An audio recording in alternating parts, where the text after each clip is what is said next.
The white envelope appeared out of nowhere during Whitney Houston's third song at Madison Square Garden on October 23, 1999.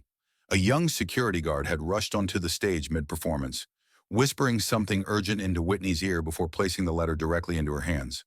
The 20,000 fans packed into the arena watched in confusion as the voice, in the middle of belting out, "Run to You," suddenly stopped singing and stared at the envelope like it contained her entire future. What happened next would become the most emotionally devastating moment in concert history, because what that letter contained wasn't fan mail or a business proposal. It was a message that would shatter Whitney's heart in front of thousands of witnesses and reveal a truth so painful that grown men in the audience would be seen openly weeping. If you want to discover more incredible untold stories from music's greatest legends, make sure to subscribe and hit that notification bell. We bring you the moments that change everything, the secrets that shaped careers, and the truths that prove our heroes are beautifully human. Let us know in the comments what other artists you'd like us to cover. October 1999 was supposed to be Whitney Houston's triumphant return to New York City. After a year of personal struggles and media scrutiny, she'd planned this concert as a celebration of resilience, a reminder to the world that the voice was still untouchable. The tickets had sold out in 12 minutes. The energy in Madison Square Garden was electric with anticipation. Whitney had opened the show with "I Want to Dance with Somebody," her trademark smile lighting up the entire arena. The crowd was on their feet from the first note, singing along with such passion that Whitney had stopped mid-chorus just to listen to their voices filling the space. "Y'all sound better than my backup singers," she'd laughed, and the audience had roared with delight. The second song, "How Will I Know," had been flawless. Whitney's voice soared through the arena with that supernatural power that had made her legendary. She hit every note with precision, moved across the stage with grace, and connected with the audience in that magical way that separated superstars from mere performers. But it was during "Run to You" that everything changed. Whitney was halfway through the second verse, her voice building toward that incredible climax that always gave audiences chills, when she noticed commotion in the wings. Her security chief, Marcus Thompson, was having an intense conversation with a young man in a security uniform she didn't recognize. At first, Whitney tried to ignore the distraction. She was a professional, and she'd learned years ago how to maintain focus despite backstage chaos. But the urgency in Marcus's body language was impossible to miss. Something was seriously wrong. The young security guard, later identified as David Chen, who'd been working at Madison Square Garden for only 3 weeks, broke away from Marcus and began walking toward the stage. This was absolutely against protocol. No one approached Whitney during a performance without explicit permission.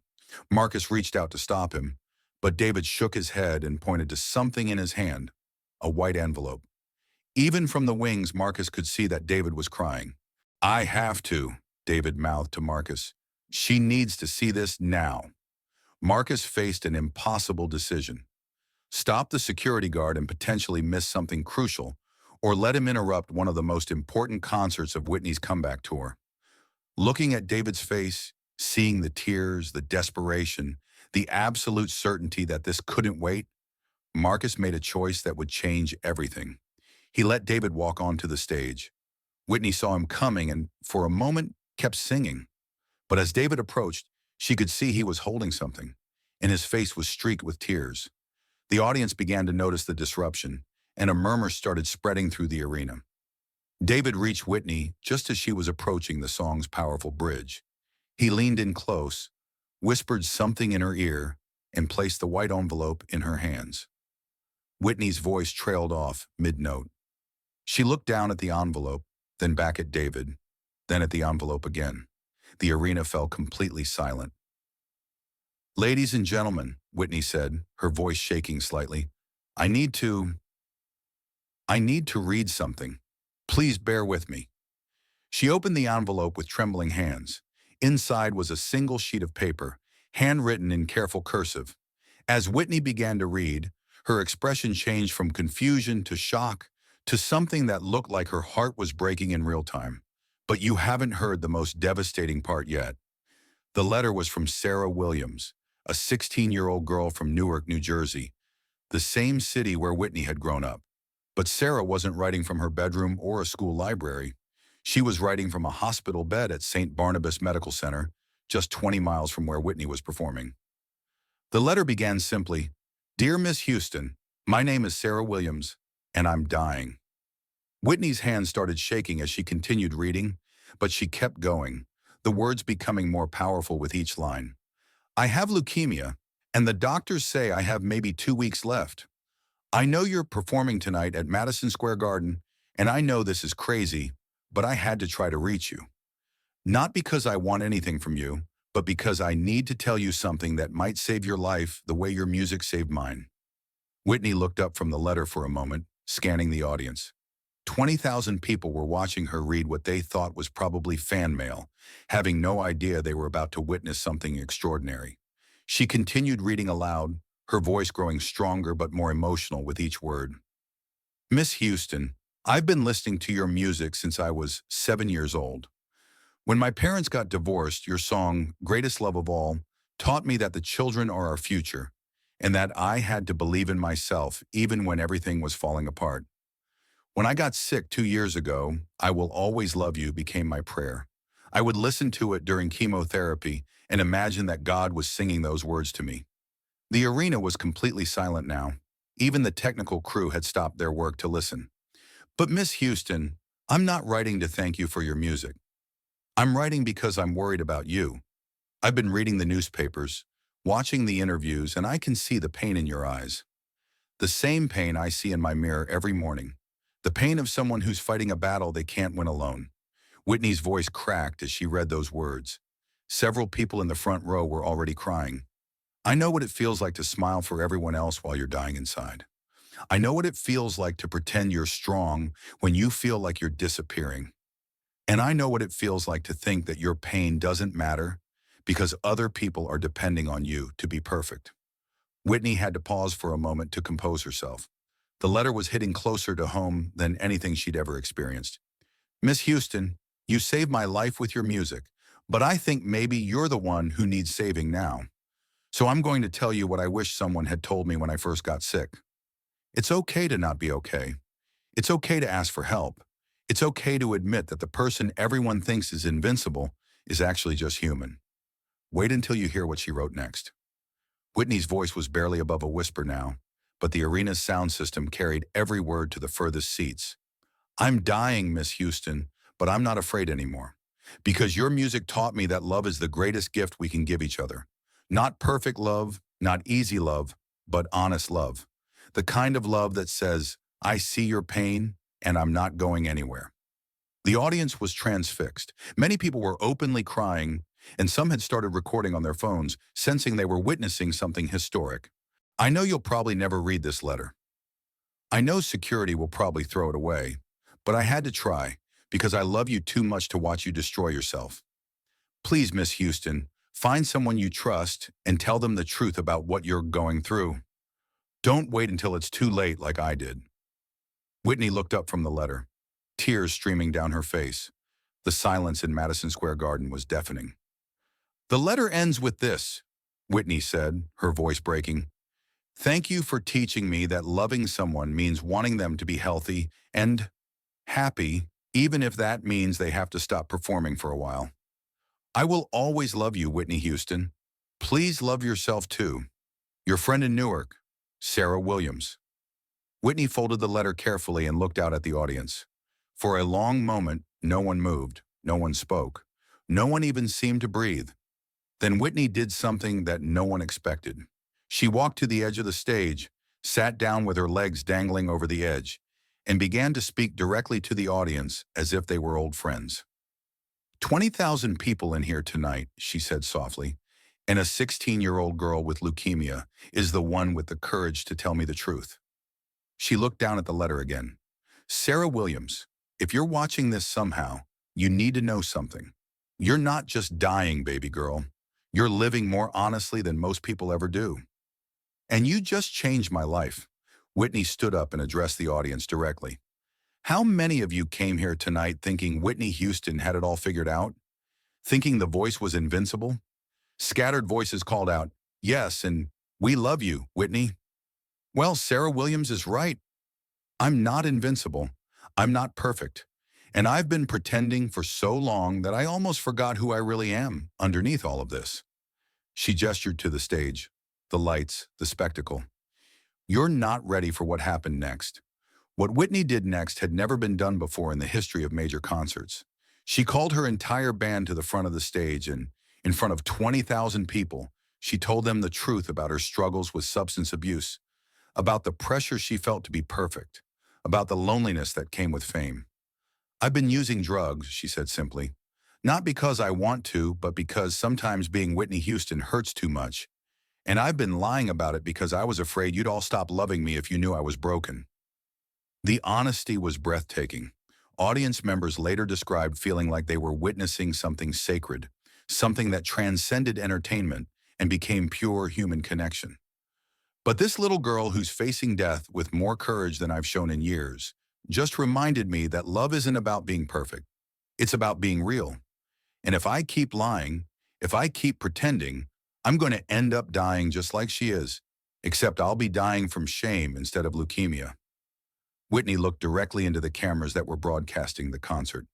Sarah Williams, if you're watching, I promise you this. I'm going to get help. Tomorrow. Not next week, not next month. Tomorrow. Because you loved me enough to tell me the truth, and I'm going to love myself enough to accept it. She turned back to the audience. I don't know if I'll ever perform again after I get the help I need. I don't know if my voice will be the same, or if you'll still love me when I'm not trying to be perfect all the time. But I'd rather be a healthy human being than a perfect performer. The standing ovation that followed lasted for 17 minutes. People were cheering, crying, and chanting, "We love you, Whitney," so loudly that the sound meters in the arena went into the red zone. But Whitney wasn't finished. She had one more surprise that would make this night legendary. I was going to end tonight's show with "I Will Always Love You," she said, but instead I want to sing something for Sarah Williams. Something I've never performed in public before. She walked to the piano and began playing a simple melody. Then, without any accompaniment except her own piano playing, she began singing a song she'd written years earlier, but never recorded. "Thank you for seeing me." The lyrics were simple but devastating. Thank you for seeing me when I couldn't see myself. Thank you for loving me when I forgot how to love. Thank you for being brave enough to tell the truth when everyone else was telling me lies.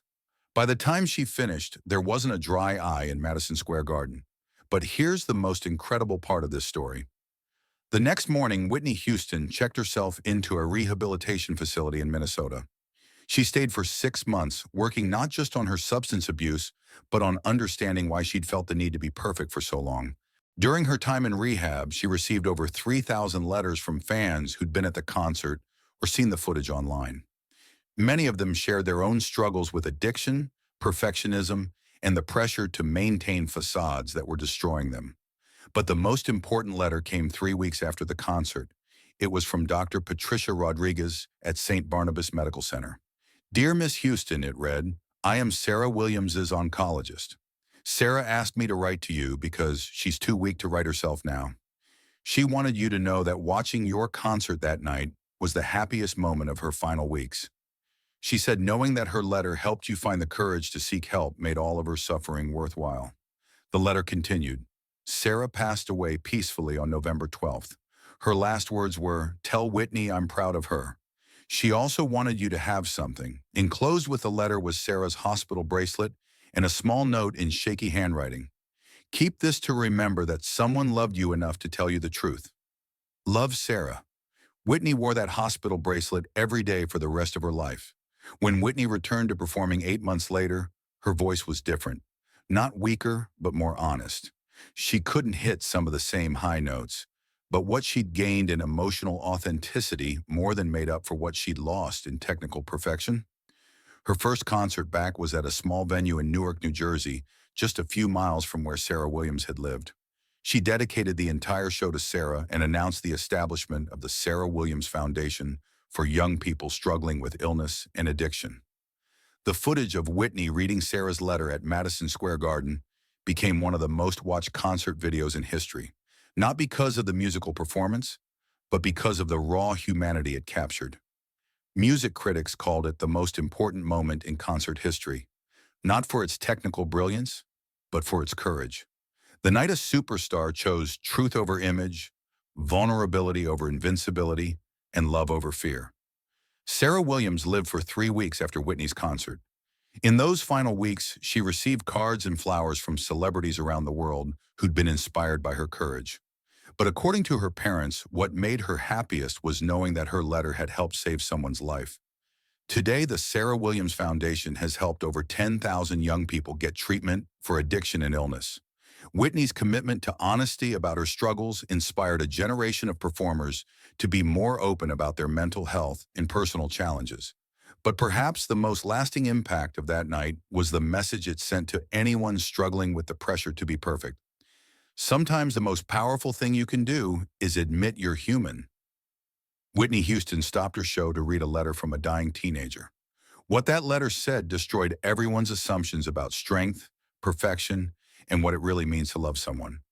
Sarah Williams was 16 years old when she wrote that letter. She lived for 3 more weeks and died knowing she'd saved a life. Whitney Houston lived for 13 more years, and she credited Sarah Williams with teaching her the difference between being famous and being alive. That's the real story of the night a letter changed everything. Not just for Whitney Houston, but for everyone who witnessed what happens when courage meets honesty and love proves stronger than the need to be perfect. If this incredible story of truth and transformation moved you, make sure to subscribe for more amazing untold stories from music history. Share this video with someone who needs to hear about the power of honest love. And let us know in the comments, what would you write in a letter to someone you wanted to help? We read every comment and your stories matter to us. Whitney Houston. Letter story. Additional paragraph. 200 to 250 words. But there's something even more extraordinary about Sarah Williams' letter that nobody discovered until 2019, 17 years after Whitney's death. When Sarah's mother, Patricia Williams, was cleaning out her attic, she found a box of her daughter's belongings that had been sealed since her funeral.